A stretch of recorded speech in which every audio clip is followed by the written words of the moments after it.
And I think we have all had the experience, those of us who have been on a caravan, that, gosh, family groups are just one of the best parts. It's really powerful to get to share your day after day, with the same group. It's awesome. I think everyone's had that experience where when you find out who your family group is, you feel like, I don't know those people, it's going to be awkward, it's going to be weird. But then by the end of the trip, you feel like you're best pals with these people. And I think that that really reflects something that the Holy Spirit does in our hearts on trips like this. As I've really been thinking about all day, but especially, as I was just praying, like in the Gospels we see Jesus, he's always gathering people together. He's gathering the disciples. He's gathering the crowds. He brings them in.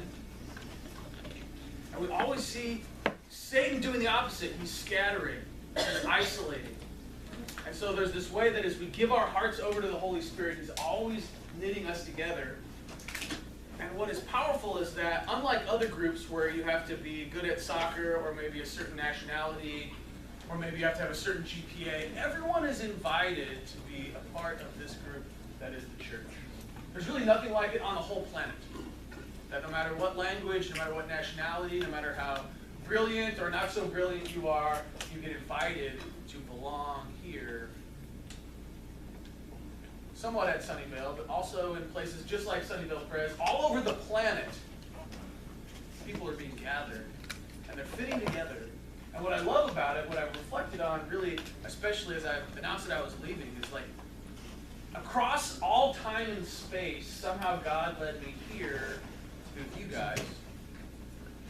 And probably something similar is true of you guys. Almost no one has ancestors that are like from California, but somehow, for some reason, your parents or your parents' parents moved here across the time and space of the universe. We randomly assembled here. It was like God was calling us to this very moment, to these very relationships. And we especially experienced that on Caravan, that we didn't choose who's going to go on the trip. Maybe we didn't get to choose who was in our family group. Maybe we would have never chosen to be in this room if it wasn't for Jesus, but we found that we've gotten to fall in love with each other. And maybe you've had that experience on a caravan where you're like, I didn't even know these people, and now I love them. And then the rest of the summer you can hang out. And it's one of the profound miracles of Caravan, that you fall in love with the people in your family group. And so what we're going to talk a little bit about today is how we understand sort of the theology of the family group. I've already talked about that a little bit, but we're especially going to talk about how do I be a good member of my family group, because I've found that to be a good member of my family groups, it takes some effort. I have to be intentional about it.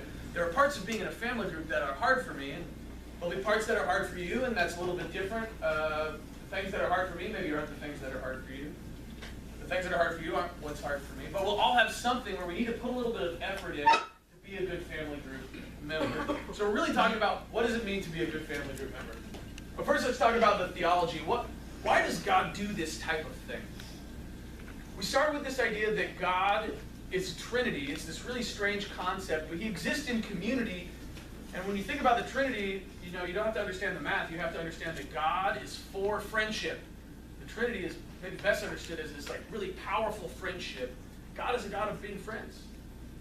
He's calling people to be in relationship with each other. So God has made us in His image. We're made for relationships. All human beings are desperate for relationships. Babies, when they're born, they won't thrive, they will die unless they have a meaningful relationship with another human being. We're made for this. We're made for this stuff. We're made to be in relationships.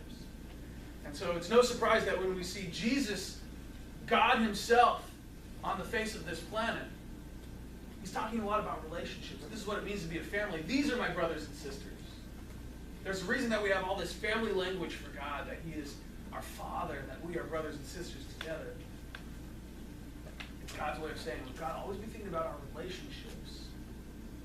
And so then Paul says this, probably you knew this, but Paul was this guy who converted to following Jesus. He declared himself a follower of Jesus. And then he walked on foot from Turkey to France, planting churches, and then he would write letters back to the churches that he planted.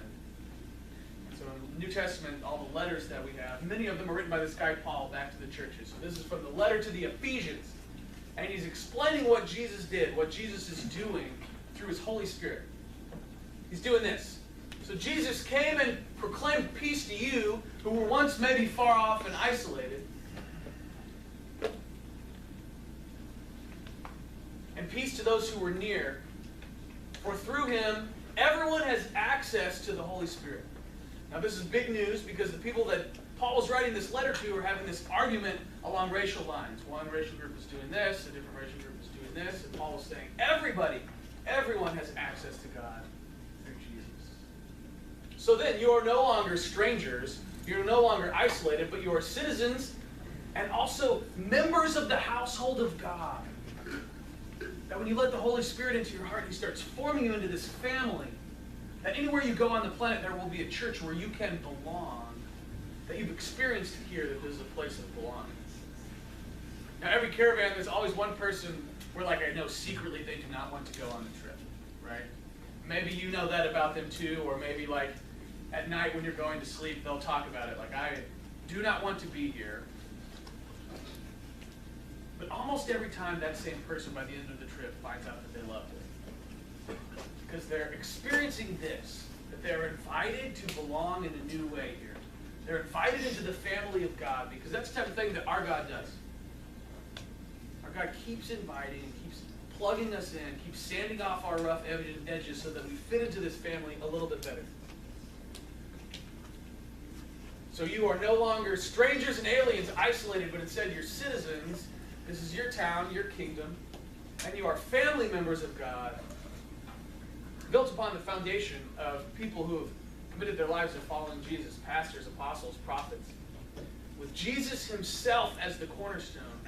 I love this because we're going to go build houses, and so now when we're here in this passage, thinking about the building metaphor, suddenly we've moved from talking about family to talking about how buildings are actually constructed. Here we're talking about the foundation, that Jesus is the most fundamental, most foundational thing, that there's this whole building being built upon him. So that way, you can imagine yourself to be sections of the building, that we're being fit together in this important way, so that we can be strong and secure, that our relationships, our way of fastening us together, the way that the wood and concrete and metal are fastened together to make this building. That's what Jesus is doing. And in Jesus, the whole structure is joined together and grows into a holy temple in the Lord, in whom you are also being built together spiritually into a dwelling place for God. It's this amazing image that we are being built into a community where God himself can come and live. That our relationships aren't just friendships.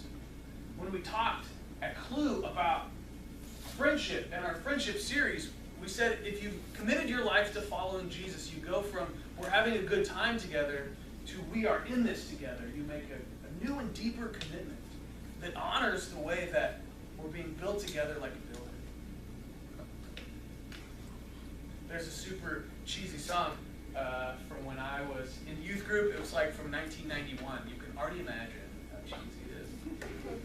And it goes, the chorus goes, when friends are friends forever, when the Lord is the Lord of them. It's like this great kind of We Are the World, super cheesy song. But I found it to be true. That the people that I was in youth group, I'm still friends with them. The people that have walked alongside me as another Christ follower in my life, they're still my friends. And many of them, even though years go by and I haven't talked to them, when I see them again, we have so much to talk about. It's like we never missed a beat. I also have friends who aren't followers of Jesus, and we have something similar going on. But that tells me that friendship itself is always pointing us to God. And that's what we experience in family groups. Now, maybe you know this from your friendships, that sometimes it takes a little bit of effort to make a friendship work. And what we're all going to agree upon is that we want to be really fantastic family group members. For the most part, that happens pretty naturally.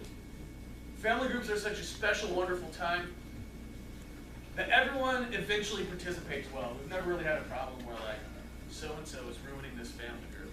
We've never had that problem on Caravan.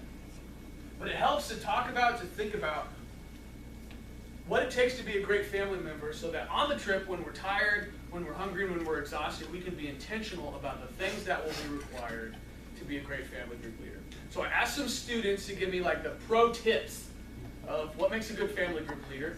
I've highlighted the bold words, so I'm going to put up some of the advice that people put. After each one, you can react to it. You can be like, no, they're totally wrong, or they can be like, yes, that resonates with me. And we can have a little bit of a discussion. But then at the end, we'll get back in our groups and we'll have a longer discussion about what it means to be an awesome family group member. So here are the pro tips that some students gave me. Here's number one from Livy Nolan. Way to go, Livy. Livy told me this. I'd say definitely being present during group. It's one of the hard things because if you're tired or you're a distractible person, when other people are talking, it's easy to not listen at all. I'm very guilty of that. So if you're thinking to yourself, Matt's a hypocritical jerk, no, I get it, I am. I need to work hard on this one. Livy said, I'd say definitely being present during group discussions and being a good listener. That's a big part of being a great family group leader. Also being open to forming friendships with people that you may not have previously been friends with. I love that.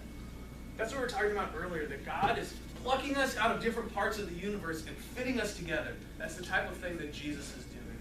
And part of the way that he wants to do this on this trip is for us to listen well to each other. So that's thing number one. Any comments on listening well and being present? You like it? You like that? Cool. Good. Awesome. At the end, if there's something I missed, maybe you can add yours to the list we've got going here. All right, what's next, Kurt? This one. Yes, all right. The brilliant Ellie Hannon said this. What does it take to be a good family group member? Being non-judgmental of people that you don't know and contributing to discussions. I love this. It's so hard to share about what's going on with you if you feel like you're being judged. So family groups have to be a safe space. And that means that some of you who are maybe naturally a little bit judgmental will have to make sure that you are zipping it. I know that I have to do that sometimes, especially when I get tired. Make sure that I'm not judgmental so that people feel safe so that they can share.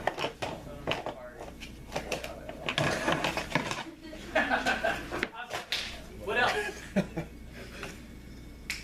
Morris Fire said this, what does it take to be a good family group member? Being open to new people. I think that's such a fundamental part of this. Livy said something similar, but you're definitely going to be in a family group with people that you do not know at all.